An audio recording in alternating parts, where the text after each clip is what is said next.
ఈ జనవాణి కార్యక్రమంలో మరి ముఖ్యంగా రాష్ట్ర ప్రజలందరికీ కూడా డిప్యూటీ సీఎం శ్రీ కొణిదెల పవన్ కళ్యాణ్ గారి మీద అపారమైన నమ్మకం ఉంది. అంటే మన సమస్యని మన డిప్యూటీ సీఎం గారి దృష్టికి తీసుకెళ్తే ఆ సమస్య పరిష్కారం అవుతుంది అనే ఆలోచనతో అనేక మంది వస్తూ ఉన్నారు. దీంట్లో రకరకాల విషయాలు ఉన్నాయి. కొంతమందికి క్రిమినల్ సంబంధించిన విషయాలు ఉన్నాయి, ల్యాండ్ సంబంధించిన విషయాలు ఉన్నాయి, కొంతమందికి ఉద్యోగరీత్యా మరి కొన్ని డిప్యుటేషన్లు కావాలని చెప్పి కొంతమంది ఏంటంటే లాస్ట్ గవర్నమెంట్లో మరి మెరైన్ సంబంధించిన దీనికి మా ఉద్యోగాలు తీసేశారు, మా ఉద్యోగాలు కల్పిస్తారని చెప్పి వాళ్ళు కూడా రావడం జరిగింది. ఎందుకంటే వాళ్ళ విషయం అనేది చాలా మరీ ముఖ్యం. ఈ మధ్యకాలంలోనే పోర్టుల్లో అనేక దొంగతనం జరిగి స్మగ్లింగ్ జరుగుతుంది. అదే కనుక ఈ ఉద్యోగస్తులు ఉంటే కనుక ఆ స్మగ్లింగ్ అనేది అరికట్టడానికి మంచి ఆస్కారం ఉందని చెప్పి సందర్భంగా మేము తెలియజేసుకుంటా ఉన్నాం. కొన్ని విషయాలు పొలిటికల్గా సర్పంచుల మీద కూడా చాలా ఇబ్బంది పడుతూ ఉన్నారు. సర్పంచులను చెక్కుపవర్ తీయడం కానివ్వండి, సర్పంచులు బిల్లు కూడా పెట్టకుండా నిన్న ఎడ్లపల్లి గ్రామం సర్పంచ్ కూడా రావడం జరిగింది. ఆ కార్యదర్శి సర్పంచ్ అనే గౌరవం ఇవ్వకుండా, ప్రోటోకాల్ పాటించకుండా, మరి జనరల్ ఫండ్లో కూడా శాలరీ కూడా గౌరవ వేతనం పెట్టడానికి కూడా అతను సెక్రటరీ అంగీకరించట్లేదు. ఆ విషయం కూడా గట్టిగా మాట్లాడడం జరిగింది. మరి పిఆర్ మినిస్టర్ గారు శ్రీ పవన్ కళ్యాణ్ గారు ఉన్నారు కాబట్టి మరి కళ్యాణ్ గారి ఆలోచన ఒకటే, కుల మతాలకు అతీతంగా, పార్టీలకు అతీతంగా అందరికీ న్యాయం జరగాలి, ఈ రాష్ట్ర ప్రజలందరూ కూడా సక్రమంగా ఉండాలని చెప్పి ఆలోచనతో ఆయన ఉన్నారు కాబట్టి ఆ విషయం కూడా నేను సెక్రటరీ గారికి గట్టిగా చెప్పడం జరిగింది. ఇమీడియట్గా మీరు శాలరీ పెట్టండి, సర్పంచ్కి ప్రోటోకాల్ పాటించమని చెప్పి కూడా చెప్పడం జరిగింది. గత ప్రభుత్వంలో మెరైన్ పోలీసులు ఉన్నారు కదా సార్, వాళ్ళని తీసేశారు అని అంటున్నారు. ఇప్పుడు వాళ్ళ సమస్యలు తీసుకుని జనవాణి దగ్గరికి వచ్చారు కళ్యాణ్ గారిని కలవాలి. అది మీ దృష్టికి వచ్చిందా? వస్తే దాన్ని ఎప్పటిలోపు పరిష్కరిస్తారు? ఆల్రెడీ డిప్యూటీ సీఎం గారి దృష్టిలో పెట్టడం జరిగిందండి. ఎందుకంటే అది గవర్నమెంట్ పాలసీ. అది ఆ గవర్నమెంట్ పాలసీ మీద కొంత కాలయాపన జరిగింది.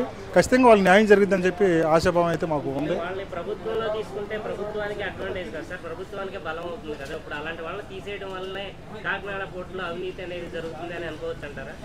వాళ్ళు గ్రౌండ్ లెవెల్లో ఉంటారు, వాళ్ళు బోట్లో ప్రయాణం చేస్తారు. అవసరమైతే వాళ్ళు నీటిలో కూడా దూకి కూడా వాళ్ళు ఈత కొట్టగలరు. అలాంటి వ్యక్తులు ఉంటే స్మగ్లింగ్ అరికట్టగలరు. అంటే అంతకుముందు జగన్మోహన్ రెడ్డి గారి గవర్నమెంట్లో స్మగ్లింగ్ చేయాలంటే కొంతమంది వ్యక్తులు తీయాలి, స్మగ్లింగ్ సక్రమంగా జరగాలంటే. అలాంటి భాగంలోనే వీళ్ళని తీయడం జరిగింది ఆ ఉద్యోగాల నుంచి. ఎందుకంటే వీళ్ళు లేకపోతే గ్రౌండ్లో మనం స్మగ్లింగ్ చేసుకోవచ్చు అనే ఆలోచనతో మరి జగన్ గారి గవర్నమెంట్లో స్మగ్లర్స్ చాలామంది తయారయ్యారు. మరి అది యథేచ్ఛంగా వాళ్ళు స్మగ్లింగ్ చేసుకుంటా ఉన్నారు. కానీ మా గవర్నమెంట్లో కూటమి ప్రభుత్వంలో అలాంటి స్మగ్లింగ్కి అవకాశం ఎవరు? మరి పవన్ కళ్యాణ్ గారు చాలా క్లియర్గా ఉన్నారు, బియ్యం స్మగ్లింగ్ కానీ ఇంకోటి కానీ స్మగ్లింగ్ జరగకూడదని.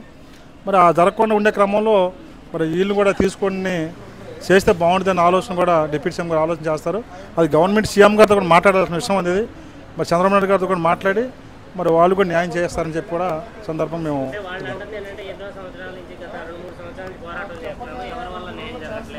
ఒక డిప్యూటీ సీఎం పవన్ కళ్యాణ్ గారి వల్ల అనేక సమస్యలకు న్యాయం జరుగుతుంది, మాకు కూడా న్యాయం జరుగుతుందని వచ్చాము అంటున్నారు.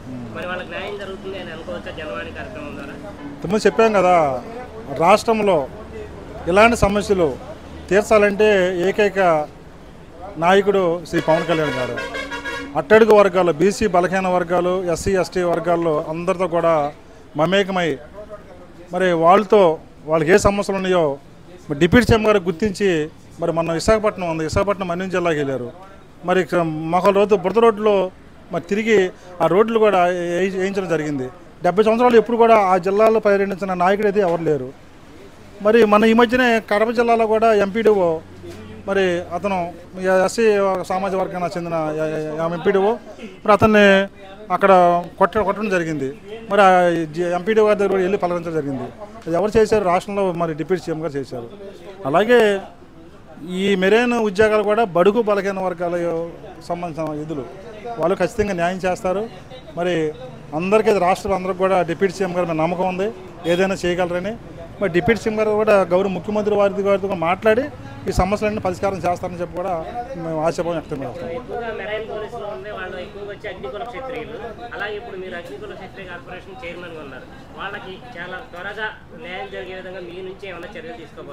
మా వంతు నేను ప్రయత్నం చేస్తాను. ఎందుకంటే నేను కూడా జనసేన పార్టీ కాబట్టి మా మా దైవం పవన్ కళ్యాణ్ గారు మా దైవం కాబట్టి మాకు కూడా కొంత ఆస్కారం ఉంది ఈ సమస్య పరిష్కారం ఆయన దృష్టికి తీసుకెళ్ళడానికి. ఆ విధంగా నేను పరిష్కరిస్తాను.